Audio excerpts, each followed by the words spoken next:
রাজা নেই, শাহী নেই, রাজশাহী তার নাম। হাতি নেই, ঘোড়া নেই, আছে শুধু আম। 8টি জেলার মধ্যে আছে চাপাই আর নওগাঁ। আমের রাজধানী নিয়ে তারা লাগাই ঝগড়া। আমের রাজধানী ম্যাঙ্গো ক্যাপিটাল। আমের রাজধানী বাংলাদেশের আসল আমের রাজধানী কোথায়? চাঁপাইনবাবগঞ্জ না নওগাঁ? আপনি কি জানেন বাংলাদেশের এমন একটি জেলা আছে যেটিকে বলা হয় আমের রাজধানী? শুধু বাংলাদেশ না, এই জেলার আম রপ্তানিতে গোটা বিশ্বের দৃষ্টি কেড়েছে। আজকে আমরা জানবো কেন এই জেলাকে বলা হয় ম্যাঙ্গো ক্যাপিটাল, এবং এই বিতর্কের গভীরে যাব ও তথ্য দিয়ে বিচার করব আসলে প্রকৃত আমের রাজধানী কোথায়।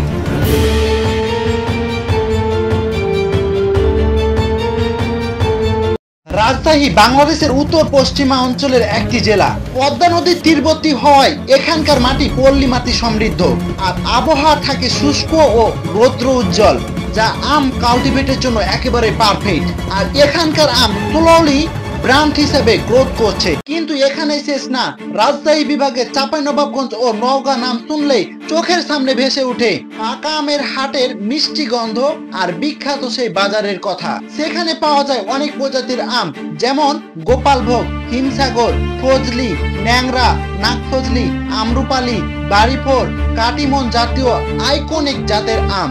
রাজশাহী বিভাগের আম এখন দেশের গলি ছাড়িয়ে পাড়ি দিয়েছে বিদেশে। ইউকে, ইউএসএ, সৌদি আরব, কাতার, সংযুক্ত আরব আমিরাত সহ আর এই সব দেশে প্রতি বছর লক্ষ লক্ষ টন রাজশাহী বিভাগের আম রপ্তানি হচ্ছে। 2024 সালে রাজশাহী বিভাগ থেকে 1200 কোটি টাকার ওপরে আম বিক্রি হয়েছে। বাংলাদেশের মোট আম উৎপাদনের প্রায় 75% বেশি হয় রাজশাহীতে, বাকি 25% সমস্ত বাংলাদেশে। আর চাঁপাইনবাবগঞ্জকে বলা হয় এই আমের হাট। হয়তো বা আপনি মানুষের মুখে শুনতে পাবেন যে যদি তুমি আম খেতে চাও তাহলে তুমি চাঁপাইনবাবগঞ্জে যাও। কৃষি সম্প্রসারণ অধিদপ্তর জানিয়েছেন 2005 সালে চাঁপাইনবাবগঞ্জের আম বাগান ছিল 16,650 হেক্টর। 2006 সালে 100 হেক্টর জমি বৃদ্ধি পেয়ে বাগানের পরিমাপ দাঁড়িয়েছে 16,750 হেক্টরে। আর এখন 2025 সালে আম বাগানের পরিমাপ দাঁড়িয়েছে 37,504 হেক্টর জমিতে। অর্থাৎ 10 বছরে আম চাষের পরিমাপ বৃদ্ধি পেয়েছে 20,854 হেক্টর জমি। আর চাঁপাইনবাবগঞ্জের আম গাছের সংখ্যা হচ্ছে 81,45,000। আর চাঁপাইনবাবগঞ্জের 4টি বড় বাজার সহ অর্ধশত বাজারের আমের বিক্রি হয়। সবচাইতে বড় আমের বাজার হচ্ছে কানসাট। চাঁপাইনবাবগঞ্জের মোট 37,000 জমিতে আম কাল্টিভেট করা হয়। তার মধ্যে শিখগঞ্জ উপজেলায় 20,100 হেক্টর জমিতে আম চাষ করা হয়, বোলাহাতে 3,634 হেক্টর জমিতে, নাচলে 4,350 হেক্টর জমিতে, গমস্তাপুর উপজেলায় 3,100 হেক্টর জমিতে আম চাষ করা হয়। কিন্তু অল্প কিছুটা দূরে নীরবভাবে তারা চালিয়ে যাচ্ছে আম কাল্টিভেটের বিপ্লব। আজ থেকে 10 বছর আগে অর্থাৎ 2013 সালে মাত্র 6,000 হেক্টর জমিতে আম চাষ করা হতো, আর আজ সেটা পরিণত হয়েছে 6,000 থেকে 19,000 হেক্টর জমিতে। উৎপাদন প্রায় 5 লাখ ছুঁই।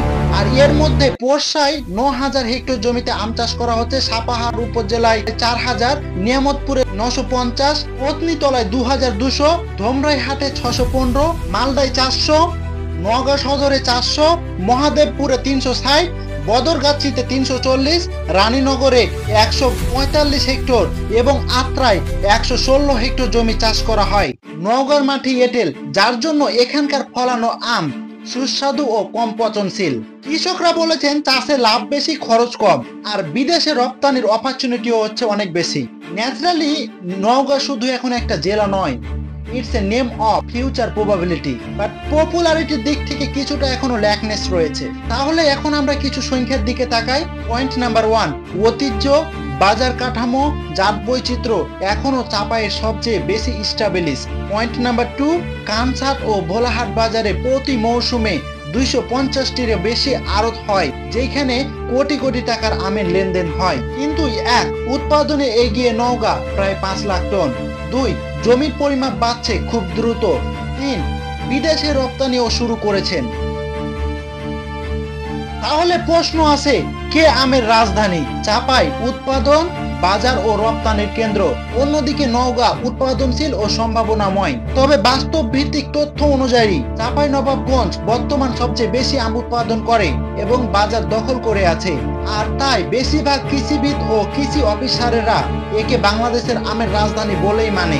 আর আমার মতে চাঁপাইনবাবগঞ্জ হচ্ছে আমের ঐতিহাসিক রাজধানী, আর নওগাঁ হচ্ছে ভবিষ্যতের রাজধানী।